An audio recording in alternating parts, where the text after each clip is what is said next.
All right. Rob, Ickes, Trey Hensley here in Studio B. What's our next song? I guess we'll do one that another original from the record that I wrote this one with a friend of mine out in East Tennessee, Bobby Starnes. This was one that I guess was one of the first that we had on the list for this record, a song called Backstreets Off Broadway. 1, 2, 3.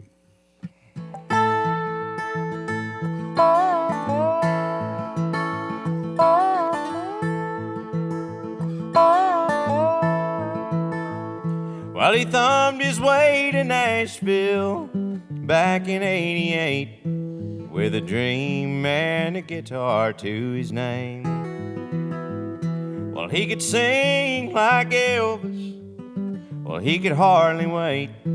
He could almost taste the fortune and fame. But Music City is a town that can knock you down and leave you in total despair. Well, it can tear you apart and rip out your heart and turn your dreams into nightmares. Now his home is on the back streets off Broadway, living out his dreams on nickels and dimes. When the road told him no, he had nowhere to go but the back streets off Broadway and out of his mind.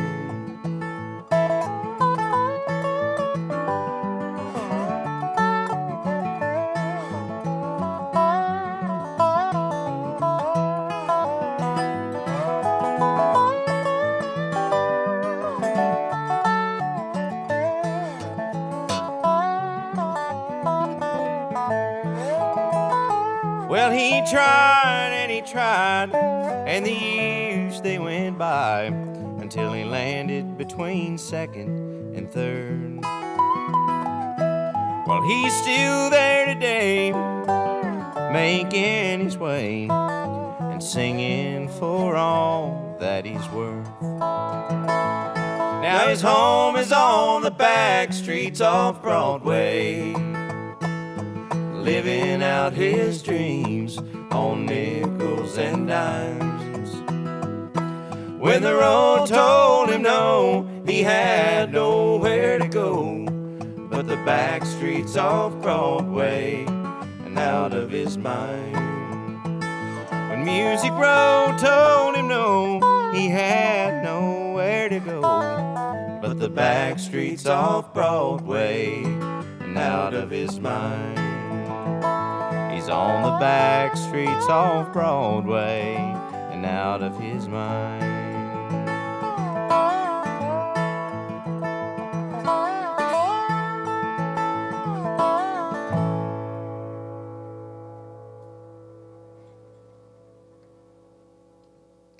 Great sustain there. Rob Ickes and Trey Hensley are live in Studio B. That's what you're listening to, and support of this new record I'm holding in my hands right here, Living in a Song. So far, you guys are playing the tunes that I've played the most off of it on the radio show. And I'm going to tell you right now, looks to me like the most requested so far is Moonshine Run. Oh, cool. I've had emails and calls from people, I played it, and ever since then, they're like, you need to play that more often. All right. So, congrats. I mean, hey, we agree. An early hitter for you. Thank you very much. We know where the moonshine comes from. Well, Rob, we talked about how young Trey was when he started playing. You've been playing professionally since you were a pretty young fella too, haven't you? I used to be young too. Yeah, well, you're younger than I am, man. But I'm saying.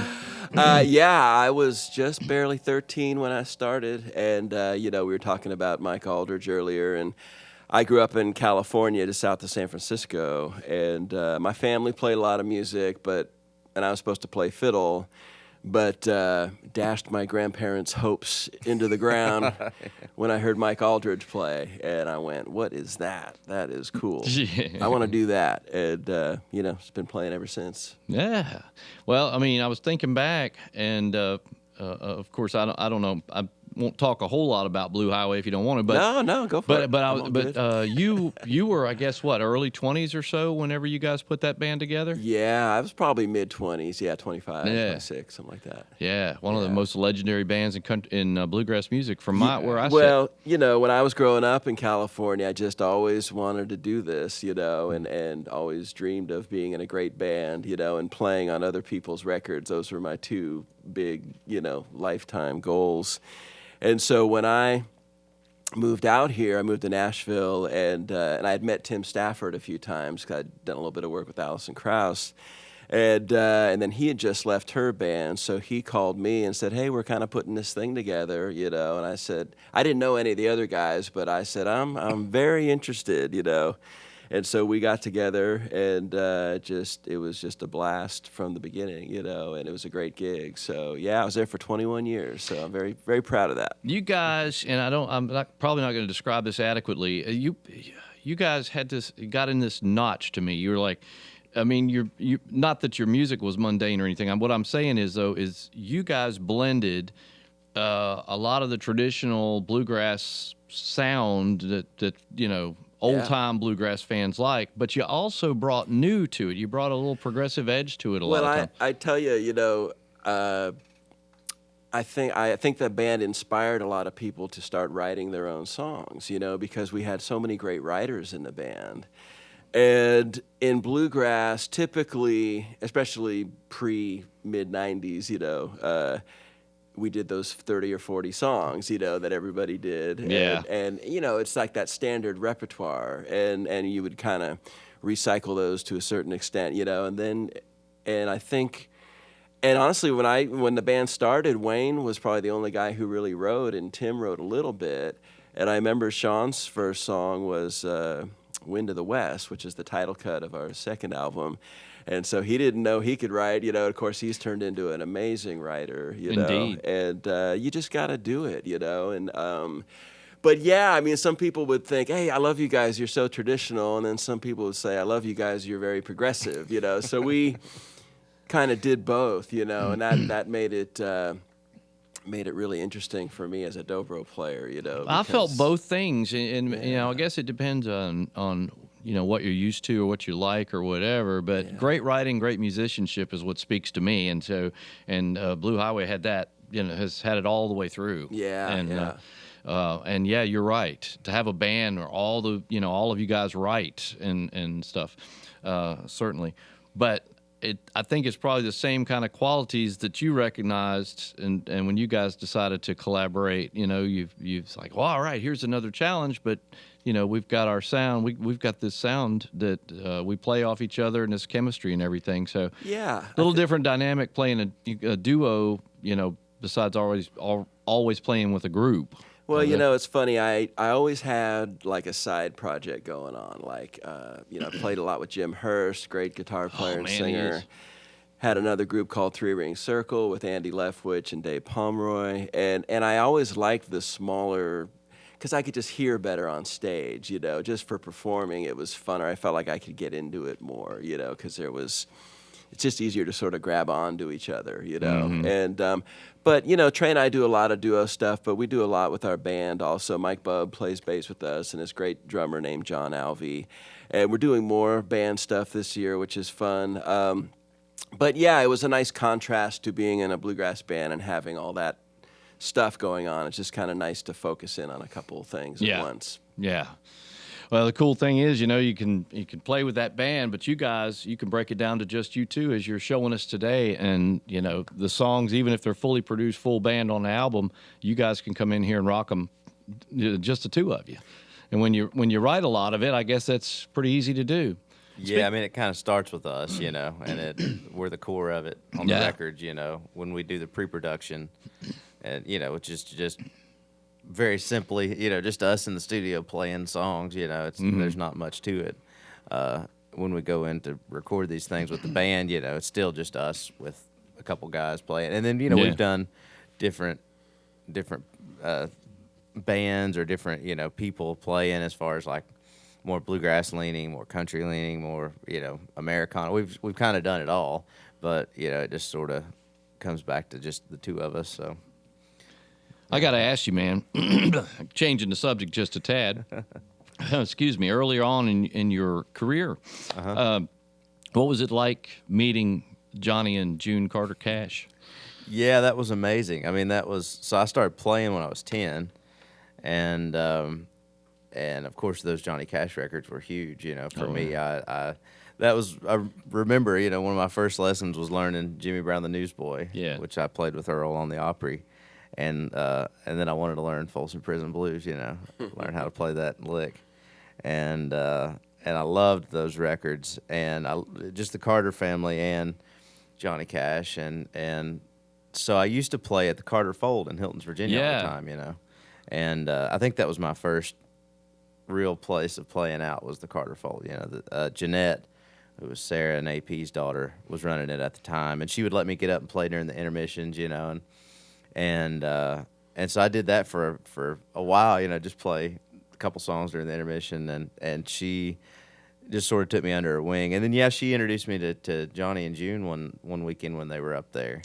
And then, they kind of did the same. It's like the same week that I met them, Johnny got my house phone number and called me. And I was going to school, so I'd probably got home from school, and he called, wanting me to come up there and play with him some more. And I bet there wasn't doing any homework during that time. It's just like, no, Johnny Cash comes before homework. Yes, it was, and it was just way cool, because and being around it, it was like one of those things where the first time I met him, it was the weirdest thing because you could just know that he was in the room before you ever saw him. He had that kind of presence. Yeah. But then when you got to know him, it was, he was the sweetest guy ever, and June, was amazing, and so after that initial shock of, hey, this is Johnny Cash, they were just so cool to be around, and I got to go up there quite a bit and pick with them at Mother Maybell's house, and so as somebody that, those records were one of the big reasons I started playing. It was just it came full circle pretty quick. They introduced you to Tom T. Hall, didn't they? They did, yeah. So Johnny wanted me to play at June's birthday party, and so there was 3 or 4 people there playing, and so it's me and John and Tom T. and a couple of the other Carter family, and at the birthday party, Johnny cornered Tom T. and said, you got to do a record with this guy, and it was sort of one of those things like, if Johnny asked you to do something, you do it. So he immediately followed up, and I went out there a couple months later, and we've cut my first CD out at Tom T. And he wrote, Tom T. wrote like 6 songs for me to record on it, and super nice, and we love Tom T. and Johnny. They were he and great. Dixie were like Jim Lauderdale. They were just like songwriting machines. Yeah, like, Miss Dixie was amazing. She they were both just the greatest people ever. So it was just really cool to get to be around them. All those folks have touched so many live musicians' lives along the way. They pay it forward so many times. Yeah, I can't believe how active Tom T. and Miss Dixie were with just that recording studio, and how many people they took under their wings and they wrote songs for. And just I remember going to Spigma and seeing them there, and it's like, Miss Dixie was a powerhouse. I mean, she was a hard-working gal. She would always do a showcase or do something for their publishing company. That wrote some of the greatest songs ever. It would be easy just to kind of rest on your laurels at a certain point, but they were still just rocking it to the end. I remember a few years after I moved to Nashville, Tom called me to play on a record that they were doing at their studio. And I was like, wow, Tom T. Hall, that's so cool. And he lived not far from me. He lives outside of Franklin. And so I drove up there, and Mike Bubb was on the session too, a bunch of great players. And we had a, good morning. And then, okay, let's take a break. Let's get some hamburgers, So we went down. He had a beautiful house. We went down to the kitchen, and Tom goes outside, and he's grilling hamburgers. And I thought, I have made it. Tom T. Hall is grilling me a hamburger. Does not get better than that. By the way, Tom, I like beer. Yes. And Tom was like, I saw what you did there. It's funny for you to feel that way, I guess, with Tom T. Hall, with all of the artists you played with, Rob. I mean, your dobro has been on more people than I could remember or begin to name. Oh, shoot. Well, again, growing up in California, you're kind of away from it, You feel like you're on an island, so to move to Nashville was a big step for me. But yeah, I mean, I have to pinch myself, it's been a blast, and it's still a blast. So yeah, no complaints as far as that goes. All right.